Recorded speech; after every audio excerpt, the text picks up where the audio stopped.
Good afternoon. My name is Hartman Lamawaima, and on behalf of the Arizona State Museum and University of Arizona, I'm very happy to welcome you to today's symposium. This symposium will be the final public program in conjunction with the current exhibition at the State Museum, Connections Across Generations, the Avery Collection of American Indian Paintings. I'd like to acknowledge and thank the following sponsors for the series: the Pasquayaqui community and the Honorable Robert Valencia, Chairman; Casino, Arizona, at the Salt River Pima Maricopa Indian Community; the National Museum of the American Indian, Smithsonian Institution; Tucson Pima Arts Council, Mr. J. Patrick Lannon, and also the Center for Creative Photography for allowing us to use their beautiful facility this afternoon. I'd also like to acknowledge two of our staff members who have been largely responsible for coordinating this event. The water lady here, Lisa Falk, and her assistant, who's probably working with the family program this afternoon, Heather Ingram. And of course, a very special thanks to all of the participants who accepted our invitation to speak to us this afternoon. Now I'd like to introduce Professor Jennifer Vahil, who is visiting professor here at the University of Arizona School of Art. She will be moderating today's program and will also be conducting the question and answer session at the end of the panel today. Jennifer? Thank you very much, Hartman. I was very honored and delighted to be asked to moderate this. There is a very distinguished group of colleagues that have been asked to participate, a number of very important artists who have contributed to the continued emergence of and scholarship, as well as the future as that we're talking about in terms of Native American art. In particular, I'd like to say that the way that we have the two particular sessions set up, we'll be talking a little bit more about collecting in the marketplace in this first session this afternoon, and then we'll be talking more specifically with artists who are involved with teaching and also in the art market, and then also we'll finish up with some artist thoughts. Okay. And for what I'm hoping to do is a mad dash visual overview of the 20th century. Your favorites may or may not be in here. You can maybe guess some biases of my own, and then also try to look at not just some of the stylistic concerns that we've gone through, but also how have artists changed in their approach to the media, and also in terms of what kind of audiences they're working with and what sort of messages or ideas are they conveying. Can we have the lights down, I guess? One of the things that I'd like to emphasize in terms of the focus of this particular symposium, there are a number of artistic traditions that have continued and developed in the 20th century. And if we look at the Avery exhibition, it focuses primarily on what some would call native fine art. We're looking at painting and to some extent printmaking, and we are not necessarily focusing on the continuation of traditional arts. Although that is a very important component of art making in the 20th century, for the context of this symposium, we'll be really looking more at the fine arts component. Where are we at? Which? Are we back to doing that one? Okay.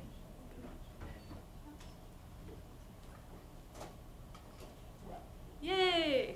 All right, here we go. So what I will try to quickly do is give a visual overview, decade by decade, trying to highlight some of the artists. And I know that Joe Baker specifically will be speaking more in depth about different regional and stylistic issues. Here we see Valino Herrera, ceremonial corn grinding, and this is coming from the 30s. When we're looking at the early part of the 20th century, we're seeing the influence of the Dorothy Dunn Indian School, Santa Fe Indian School. A lot of the early images are going to be focused on parts of daily or communal life. And the artists are going to be encouraged by Dorothy Dunn to do so.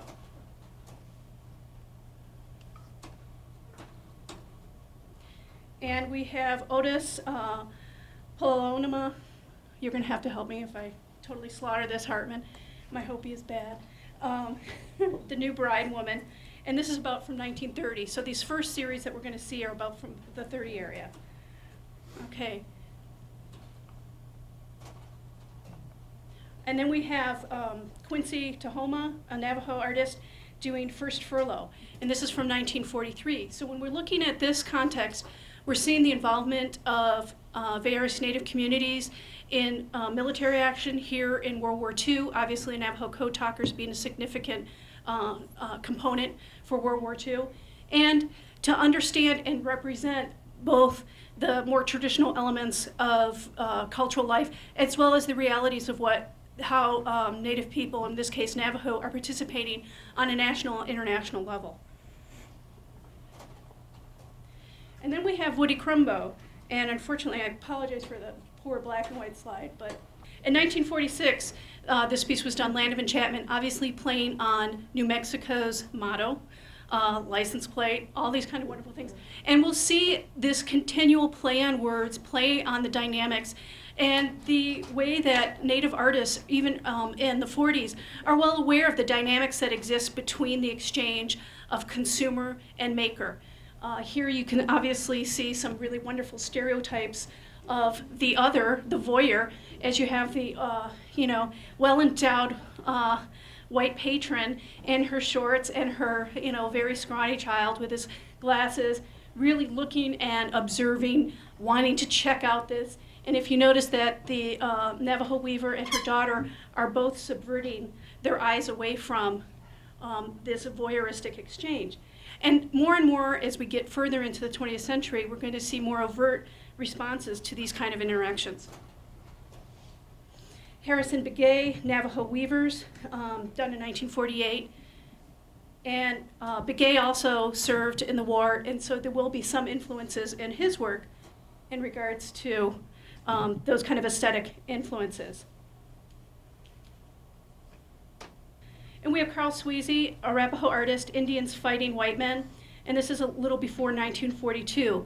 So in this particular situation, and with this Plains artist, we're seeing a continuation of the ledger drawing legacy, that there is a continuity in some of these graphic traditions, that it wasn't just necessarily some of the stylistic influences of things like the Santa Fe Indian School.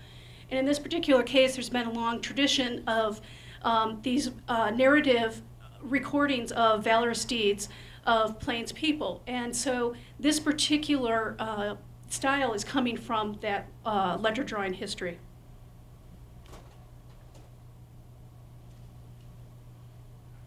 And I wanted to bring this one in. This is Gerald Naylor. And this is a piece that he did while he was working with Dorothy Dunn. And it's entitled, it's basically European artistic traditions. It's imitating that. And this particular image was actually discouraged by Dorothy Dunn.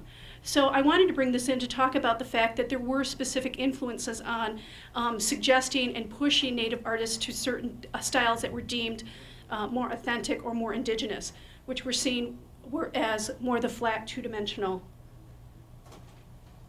images. And this early piece of Alan Hauser's Dance of the Mountain Spirits represents more of what Dunn and the school were supporting or encouraging, to use things from your daily life, from your community, to draw from your indigenous roots in portraying your work. And this one we see Stephen Mopope, a Kiowa artist. Again, in this case, I tried to bring in examples that weren't just from the Southwest, but brought in for other regions. And in the Plains, again, we see a continuation of some of the ledger drawing, very two-dimensional, no focus on perspective or a ground line.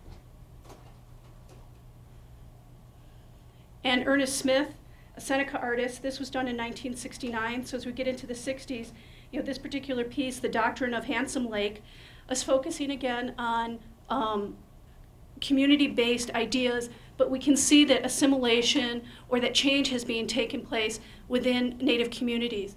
And we can see this through the context of the interior in terms of the housing.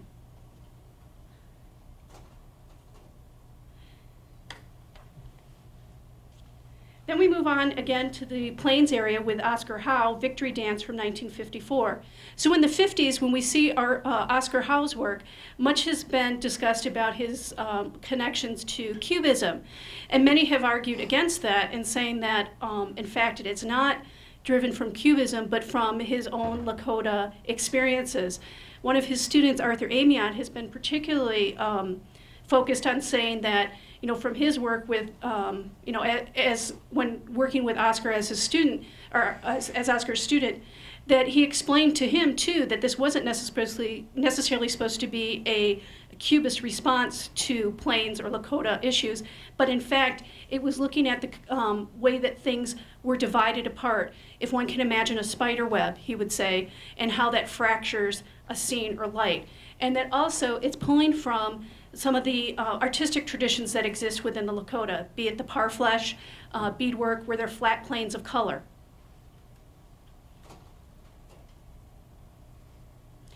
And here we have another one that many have talked about in comparison to Matisse's Dance of Life. And this particular piece is entitled Dance of the Tree Dwellers. Then we have Pop Chalet, the four mythical horses, again from the early 60s. We're seeing references, and what I would argue is that as we look at all of this work as it progresses through the 20th century, it's going to be coded, that each of us will bring different things to the viewing, and that is the intention when we look at this, and understanding what the artist's intention is and how it has developed over the 20th century, that people who have more of a cultural knowledge, a cultural base in looking at this in regards to the particular artists that they're coming from in their communities will be able to read more into that. It doesn't necessarily mean that these pieces are made for any one particular audience, but that different audiences will bring different levels of understanding. The understanding of symbolic numbers, relating to the cardinal directions, colors associated with that. And at a simple level, most viewers may bring that to their understanding, whereas somebody who knows more about the cosmology would have even greater appreciation. As well, in this case, people from the Taos Pueblo would have more of an understanding of how she is referencing this in terms of their own religious beliefs. Here we have Helen Hardin and the resurrection of spiritual elements. And this one is from 1973. So artists are bringing in, obviously, aesthetic elements that are coming from pottery and other traditional forms and incorporating them in their two-dimensional work.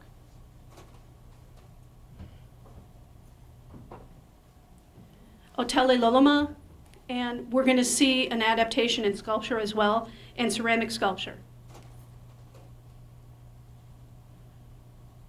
And Pablito Velarde, Hohokam from 1960, and exploring the visual roots and the ancestors in the region. Fritz Scholder, American Indian from 1970. And we're going to get some interesting plays or connections between what notions of identity. And we see here, as playing on this notion of what is American, what is Indian, with the use of the flag. Patrick Desjardins, a Chippewa artist. So again, we're hitting into some of the Plains Woodlands area. Gathering Wild Rice from 1971, obviously influenced by some of the Mexican muralists like Diego Rivera.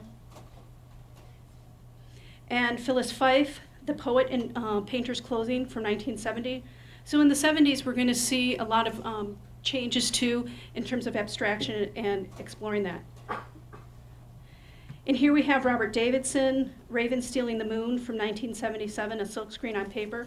So adaptations of traditional two-dimensional forms and two-dimensional designs in the Northwest Coast are going to also be adapted to new media. And we see, obviously, diehard Alan Hauser, some of his sculpture work that has been very influential, which I know that some of the other speakers today will be talking about. And then I would say that as we get into art since 1970, there's going to be a really big change in the way that artists are approaching their work, their audiences, and what kind of commentary. I think this also coincides with what was happening in this country in terms of the different movements within the 1960s. The Chicano movement, Black Panthers, AIM, there's a different kind of politicizing that's going on in a way of using this. And as Gerald Visner talks about Native people being the storyers of this continent, I would argue that Native artists are the ones who are visually recreating the stories about a Native presence and a past within this context, and also envisioning a future. And so in this case, we're going to see how the artists assume different roles as political advocate, as environmental advocate, as a trickster themselves, and or depicting images of trickster. So in this case, we have Peter Jemison's All Indians live west of the Mississippi. And in this case, he's really playing on the notions of how Indian concepts of Indian have been portrayed in the mass media and in also Hollywood. And this is really trying to acknowledge that Native people still do live in the Northeast and still have a very established presence. We're going to see a little bit later, Agahipa birds also will touch on some of these same issues. And Jean Lamar, Some Kind of Buckaroo. The thing that becomes wonderful in terms of these interactions and plays is that one could look at this particular piece by Jean Lamar and also compare it to some of the work done by Japanese American artists about the Japanese internment. And so when we're trying to see not only what has happened in Native American art in the 20th century, but in terms of connecting it to other traditions, it becomes very important to realize that a lot of the visual language that artists are using, many other groups, artists of color, are also expressing some of the similar experiences, and so that there is going to be a commonality. Also, as we're moving into the last art produced in the last 20 to 25 years, as we'll see from some of the artists that are going to get up and speak later today, that there's been more of an involvement with indigenous artists globally. And a number of artists are working in collaboration with groups in New Zealand or Australia, for just to name a few places. So in this case, obviously, we see Jean Lamar commenting on reservation and this contested land with the fighting. I'm bad. I'm married to an aerospace engineer. You'd think I would know the airplanes, but I don't. I don't know if it's an F-16 or whatever, but I should know. So, and Francis Yellow is, I think, a significant artist that not a lot has been spoken about. He's a Lakota artist who lives in the Minneapolis area, and he really attempts to do contemporary ledger drawings today. But he doesn't just recreate, he uses this particular style and form in a very strategic way to comment on a number of different issues. He uses maps to position these issues of contested land, and then using the same sort of graphic tradition that he came from to comment on this. And it's hard to see, but the little figures holding out things on the right are holding things that say treaties, referencing capitalism. And this particular piece is also referencing the fact that a number of Dakota people were slaughtered or murdered by Abraham Lincoln. Another piece that I wanted to bring in of Francis Yellow's is entitled The Four Hardest Things. I thought this was quite pertinent considering that he has produced all of these on computer printout paper, so which would be contemporary ledgers. And all the material that is written on there, the text, are the holdings of Sioux material that are in the Harvard Museum. And so one could imagine that the four hardest things, the loss of a family member, loss of a way of life, no food, and loss of tradition. All of these things that he references in these four pieces, these four hardest things, are probably what occurred in collecting or having these objects now be in that museum. This piece by The Visit by Arthur Amiot, this particular one is prototypical of his collage style. It pulls in, he has created his own lexicon that's self-referential into his own work at times, but then also references other Lakota ledger artists, as well as using advertising and family photos. He footnotes his sources on the back, which becomes an interesting dialogue about issues of appropriation. And that when we get into the 20th century, especially the later part of the 20th century, we're concerned with issues of intellectual property and appropriation. Who controls the kind of imagery, important motifs that come from within the communities? How do we deal with people appropriating this and using this? And I realized that I do believe Melanie later will be talking about how students, Indian and non-Indian, are using different images and appropriating them. And when we look at appropriation, we're not just looking at an issue of non-native to native, but that there's appropriation intertribally, and what kind of issues are at stake there within that for communities and in terms of issues of sovereignty. A lot of response was done to the Columbus Quincentenary, and we see this with Ernie Pepion. They went to, went in the neighborhood from 1992, the symbolic show. And it's wonderful because he really plays off on this whole idea that Columbus thought he was going to India. Jean-Quictesy Smith, Paper Dolls for a Post-Columbian World from 1992, another response to the Columbus Quincentenary. Here you have Ken and Barbie, Many Horses, and their son, Bruce.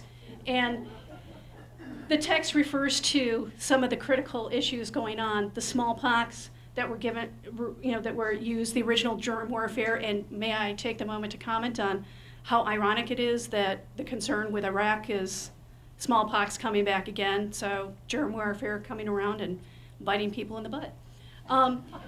So when we look at the headdress over here, she makes some poignant commentary about how Native traditional ceremonial practices were outlawed or not just discouraged, and that now a headdress like that would sell for $40,000 at Sotheby's. So at the same time that Native traditions are being discouraged within the community context, collectors appreciate and are making lots of money off of it where the community is suffering. Peter Jones, Seneca artist, par for the course. This particular piece addresses the issues that were taking place on the Mohawk Reserve in Canada over the building of a golf course. And in this context, we can say, this was a political response to land rights. This was a burial place for the Mohawk, and there was actually an armed conflict that took place. Again, another response to that particular scenario. Tanis Matthews here, Kohei's Final Journey is from 1994, and in this case, she's commenting on the effects of environmental pollution and how it affects the reservation and the community. If you can see the salmon, the dead salmon, the salmon roll falling from the skeleton's hand, we look at a lot of the pollution and destruction of resources in the Northwest region. George Longfish, Good Indian, and I think it may be reversed, but the only good Indian is a dead Indian, is what he plays on in this particular out of focus piece. And also in terms of commenting, this particular piece by Lance Ballinger, Melset artist from Canada, is entitled The Good Doctor's Bedside Manner from 1983, and this is based on an actual story where a Native person had gone in for medical treatment, and the doctor, thinking it would be humorous, sewed beads into the stitches.